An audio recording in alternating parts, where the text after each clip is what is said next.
Hi, this is Sally from babythrive.com. I'm coming to you from my sunny sofa because I was going to say a couple of things about breastfeeding pillows. Lots of people buy breastfeeding pillows even when they're pregnant, or ask a sort of binary question of what is the best breastfeeding pillow.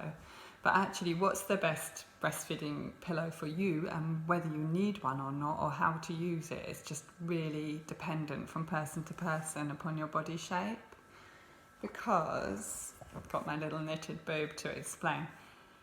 Whenever you feed your baby, you ideally want your baby to approach the breast wherever your nipple hangs.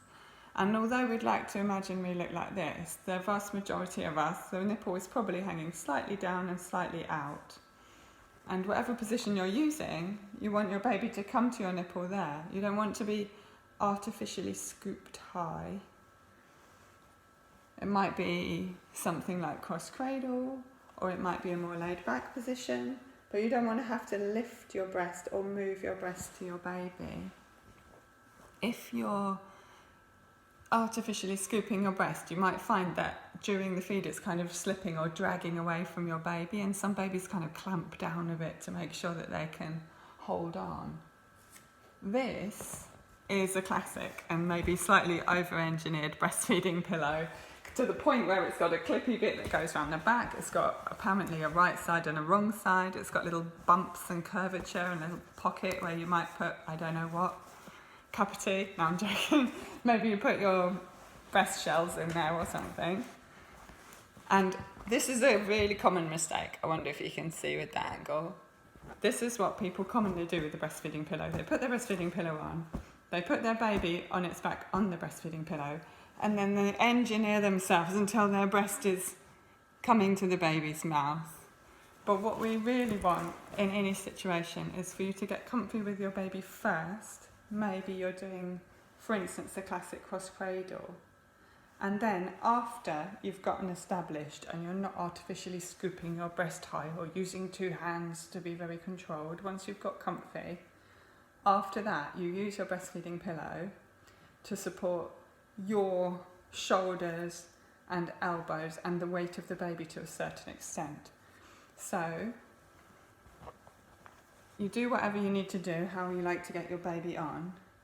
It really works for most people, unless you've got like a really uncomfortable episiotomy scar or something, to lean back a little to help the baby be more on top and more stable. And then after that, you get your breastfeeding pillow underneath. So that might actually, rearrange, that might actually mean that it's under your elbow and not under your baby's body at all. And or, sometimes even more helpful, is just a bunch of different pillows or blocks. Sometimes something quite firm, like a rolled towel with an elastic band on it, or a yoga block or something. Because maybe you really need something under your elbow to support you so you can maintain that good position without having tense shoulders and neck. A breastfeeding pillow isn't always going to be the right option. Some mothers need their baby right up here to be comfy, so that's a big height for a breastfeeding pillow. Some mothers have much lower breasts and they want their baby to be almost at their lap, so then they don't need a breastfeeding pillow at all. Wherever you're breastfeeding, whatever you're doing, you know, there's that acronym CHINS, which I can never remember what it stands for. The last bit of CHINS, the S, is sustainable. So basically, once you get your baby on, after that, and your baby is stable and on your body, not laying on their back like on a shelf, baby on, whatever position you like, baby stable, then get yourself comfy. And that might mean you need something here under your elbow, so your baby can rest on your bicep, for instance. A breastfeeding pillow isn't going to do the job in that situation.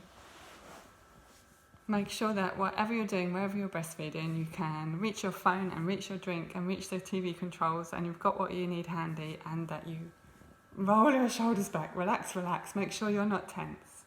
Especially when there's been pain, it's always easy to be kind of a bit tense and to put your baby on and then say, oh, the baby's on, she's feeding, nobody move, and you're left in this awkward and tense position. It's always helpful to lean back. Sometimes you might need a little footstool, put your feet up on something, like this, so that you're nice and back, and then after that you jam the pillows in. Let me know what works for you.